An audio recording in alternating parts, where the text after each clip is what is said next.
우리 다 같이 회개 기도하심으로 예배를 시작하겠습니다.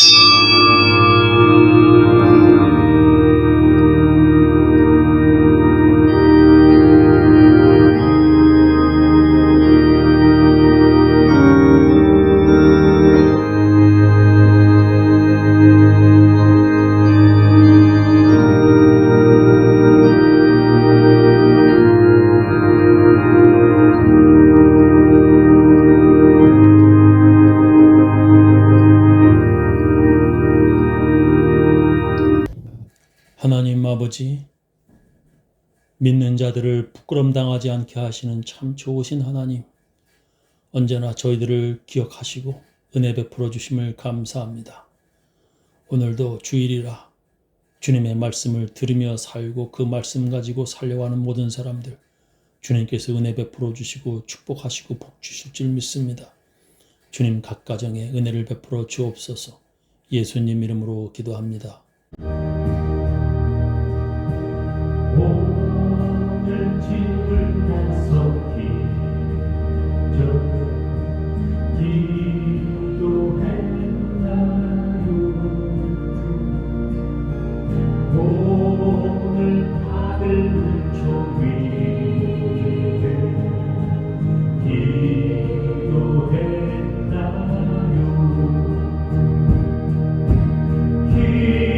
기도는 우리의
하늘에 계신 우리 아버지여, 이름이 거룩히 여김을 받으시오며 나라의 임하옵시며 뜻이 하늘에서 이루어진 것 같이 땅에서도 이루어지이다.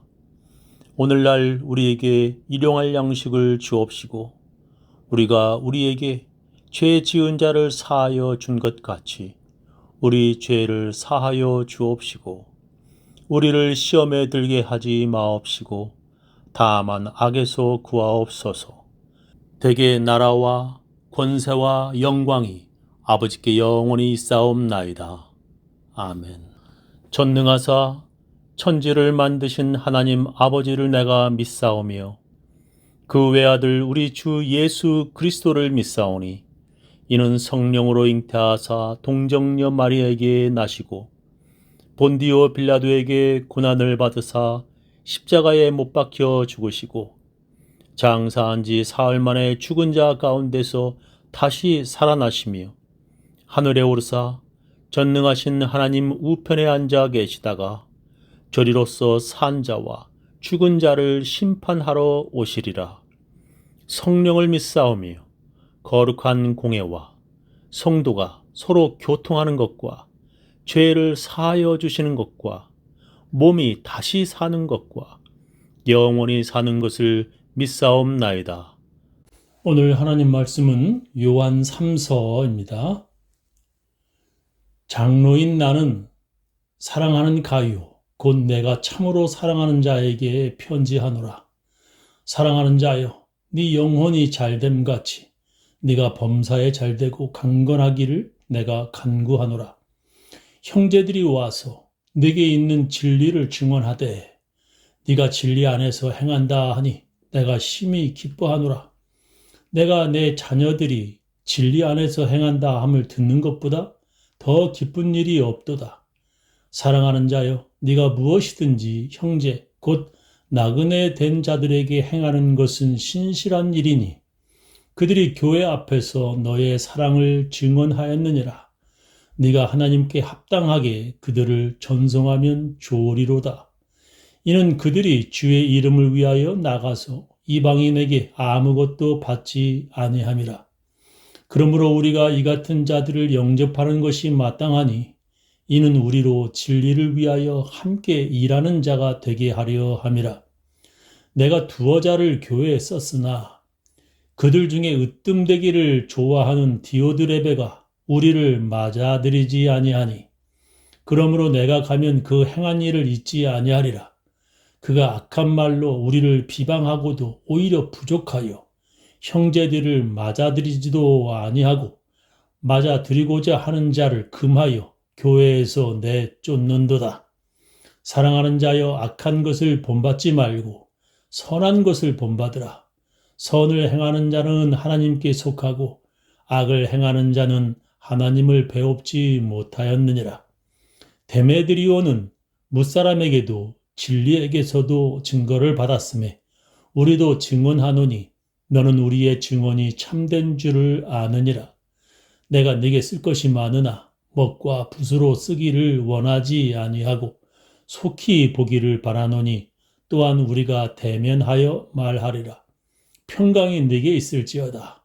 여러 친구가 네게 문안하느니라. 너는 친구들의 이름을 들어 문안하라.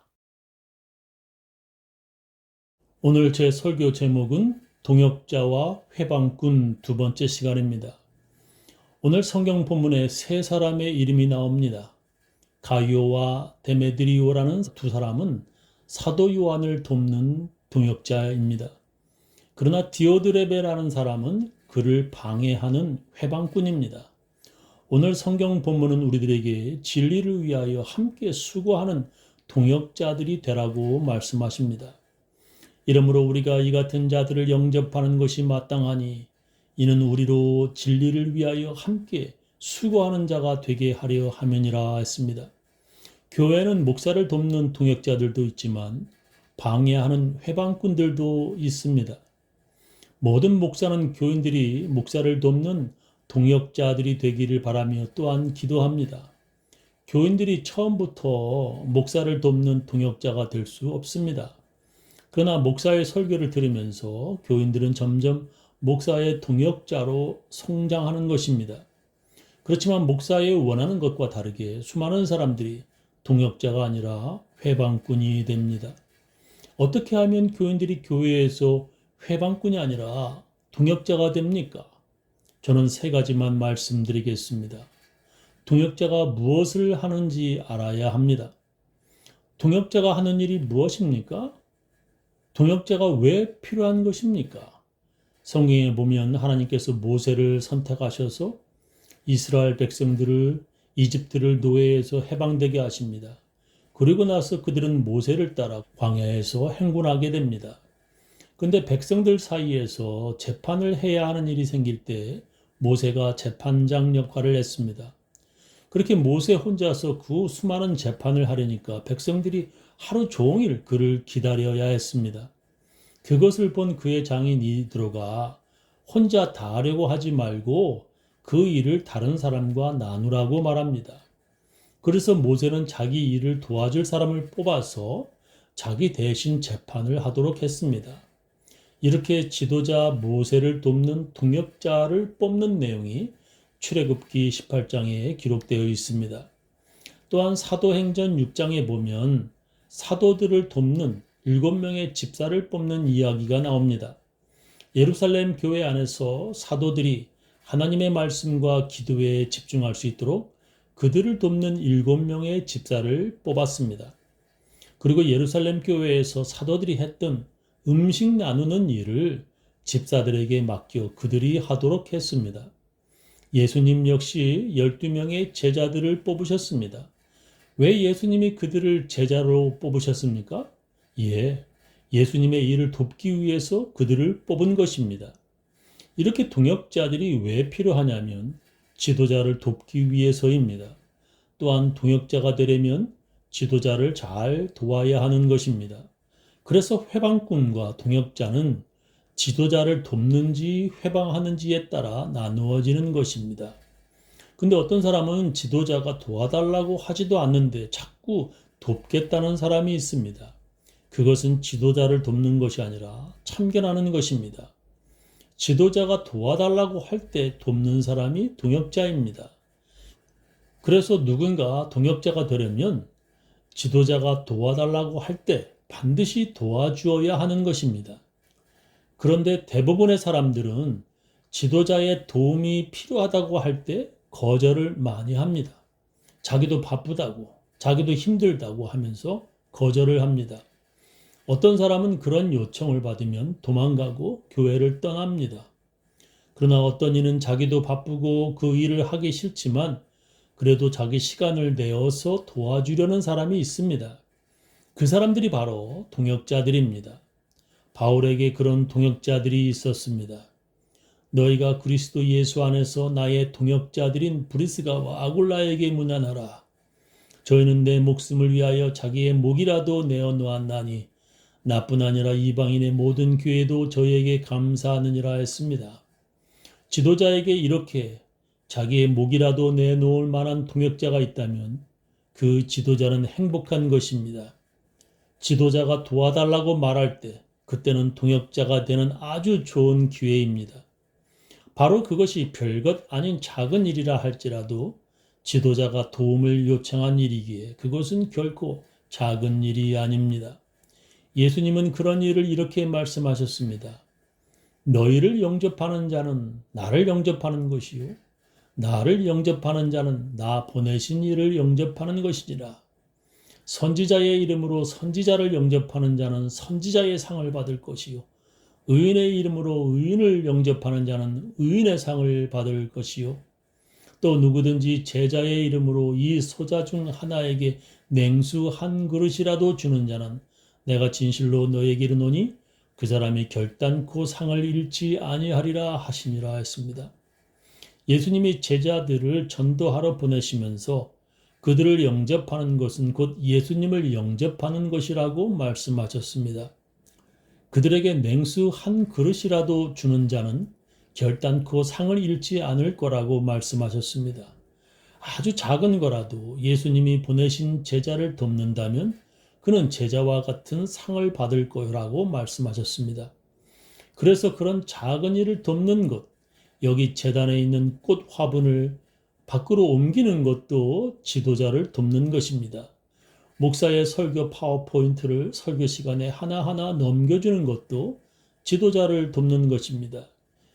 지도자가 도와달라고 할 때 반드시 그리고 꼭 도와주려고 하는 사람이 동역자가 되는 길입니다. 두 번째, 끝까지 남아주는 것입니다. 사도 바울이 쓴 편지 중에 제일 마지막으로 쓴 편지가 바로 디모데 후서입니다. 그 편지를 남기고 사도 바울은 목이 잘려 죽습니다. 바울의 마지막 편지 디모데 후서에 보면 사도 바울이 이렇게 기록합니다. 데마는 이 세상을 사랑하여 나를 버리고 데살로니가로 갔으며 그레스게는 갈라디아로 갔고 디도는 달마디아로 갔으며 라고 했습니다. 사도 바울을 돕던 데마라는 사람이 이 세상을 사랑하여 자기를 버리고 떠나갔다고 바울은 말합니다. 그리고 마지막 편지 디모데 후서에 그런 내용들이 많습니다. 아시아에 있는 모든 사람이 나를 버린 이 일을 네가 아나니 그 중에 부겔로와 호모게네가 있느니라 했습니다. 사도 바울은 마지막에 자기를 버린 사람들의 이름을 성경에 세세하게 기록하였습니다. 사람이 잘 되고 모든 것이 넘칠 때 떠나는 사람보다도 아주 힘들고 괴로울 때 떠나는 사람이 그의 마음을 더 아프게 합니다. 교회에 교인들이 많을 때 떠나는 사람보다도 교인들이 점점 적어지는데 마지막에 목사의 등에 비수를 꽂고 떠나는 자가 목사의 마음을 더 아프게 합니다. 예수님의 마지막도 그랬다고 성경은 기록합니다. 그러나 이렇게 된 것은 다 선지자들의 글을 이루려 함이니라 하시더라. 이에 제자들이 다 예수를 버리고 도망하니라 했습니다. 예수님이 체포되시던 때 제자들이 모두 예수님을 버리고 도망을 쳤다고 성경은 기록합니다. 마치 그런 마지막 일을 다 아시는 것처럼 제자들이 조금씩 떠나라고 할 때 예수님은 이렇게 묻습니다. 이러므로 제자 중에 많이 물러가고 다시 그와 함께 다니지 아니하더라. 예수께서 12 제자에게 이르시되 너희도 가려느냐? 시몬 베드로가 대답하되 주여 영생의 말씀이 계심에 우리가 네게로 가오리이까?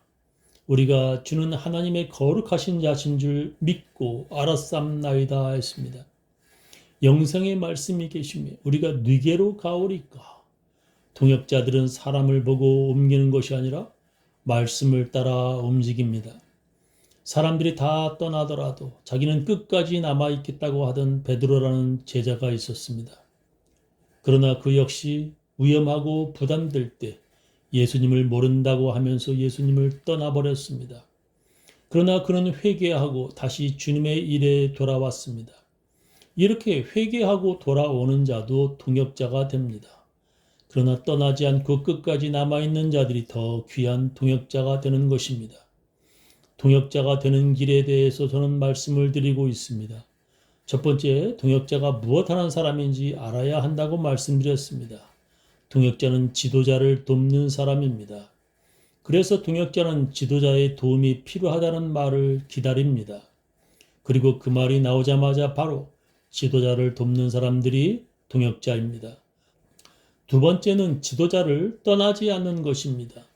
지도자는 외롭습니다. 그래서 지도자에게 끝까지 남아주는 사람이 바로 그의 동역자인 것입니다. 예수님에겐 가룟 유다 같은 회방꾼만 있는 것이 아니라 끝까지 남아있던 사도 요한과 베드로 같은 동역자들도 있었습니다. 사도 바울에게는 디모데와 누가 같은 동역자들이 있었습니다. 그런데 이런 것들도 지도자를 위해서 하기 힘들다면 이것이라도 해주면 동역자가 될 수 있습니다. 지도자를 돕지 못하고 끝까지 남아있지 못하더라도 이것 하나만으로도 동역자가 될 수 있습니다. 그것이 무엇인지 아십니까? 그것은 들어주는 것입니다. 사람들이 남의 말을 들어주는 것도 도움이 되고 좋은 친절이 됩니다. 누군가 자기에게 말을 할 때 그 사람의 말을 잘 들어주는 것도 그를 돕는 방법 중 하나입니다. 특히 교회에서 목사가 설교할 때 잘 들어주는 사람이 동역자가 되는 좋은 길입니다. 그런데 잘 들어준다는 것이 어떤 것입니까? 어떤 사람은 목사가 말을 할 때 딴짓을 합니다. 목사의 설교를 듣지 않고 옆 사람과 떠들기도 합니다. 그런 사람은 나는 당신의 설교에 관심 없고 그저 내가 오늘 주일 예배에 출석했다는 것을 하나님께 알리고 싶다는 사람인 것입니다. 성경은 그런 사람을 하나님 앞에 보이러 나와서 성전의 마당만 밟다가 돌아가는 사람이라고 기록합니다. 너희가 내 앞에 보이러 오니 그것을 누가 너희에게 요구하였느뇨? 내 마당만 밟을 뿐이니라 했습니다.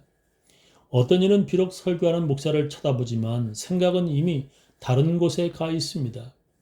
듣는 것 같이 보이지만 결코 듣지 않습니다. 살아있는 것 같이 보이지만 이미 마귀에게 마음을 빼앗긴 죽은 사람들입니다. 저의 설교는 아주 짧습니다. 다른 교회의 목사들은 30분 정도 하지만 저의 설교는 15분 정도입니다. 아니, 그보다도 더 짧을 것입니다. 이런 짧은 목사의 설교도 집중해서 듣지 못하는 사람은 다른 사람의 말도 역시 듣지 못할 것입니다. 어떤 사람은 말하는 사람을 쳐다보지도 않습니다. 말하세요. 다 듣고 있어요. 하면서 그런 말하는 사람을 쳐다보지도 않습니다. 그런 태도는 말하는 사람을 무시한다는 오해를 하게 할 수 있습니다. 집안에서 아내가 남편에게 열심히 말하는데 남편은 TV만 보고 있습니다.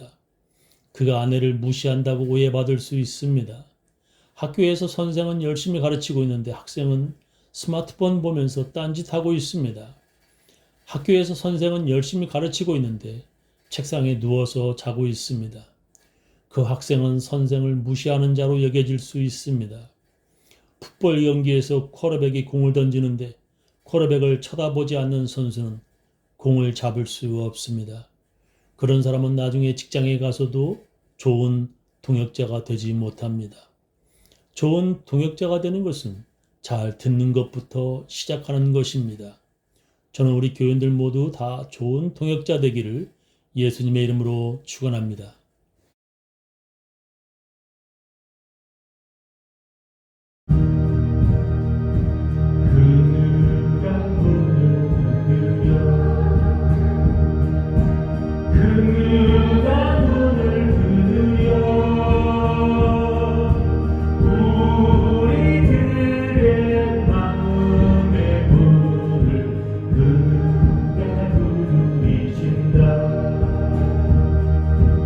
예수님 나타 그 누가 문을 두드려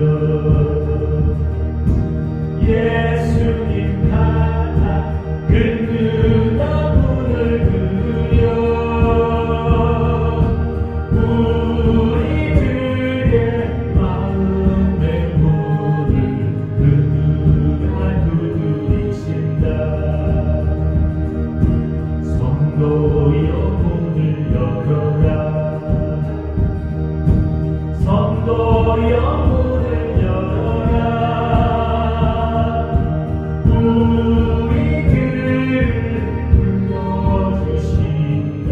성도여 문을 열어라. 은혜 주신다. 성도여 문을 열어라. 은혜 주신다. 성도여 문을 열어라.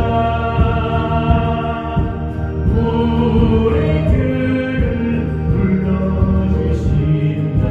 성도여 문을 열어라. 지금은 주 예수 그리스도의 놀라운 은혜와 하나님의 크고 크신 사랑과 성령님의 감화 감동하심이 동역자 되기를 결심하는 모든 사람들, 그 가정, 그 자녀, 그 사업체 위에 지금부터 영원히 함께 하옵시기를 간절히 축원하옵나이다.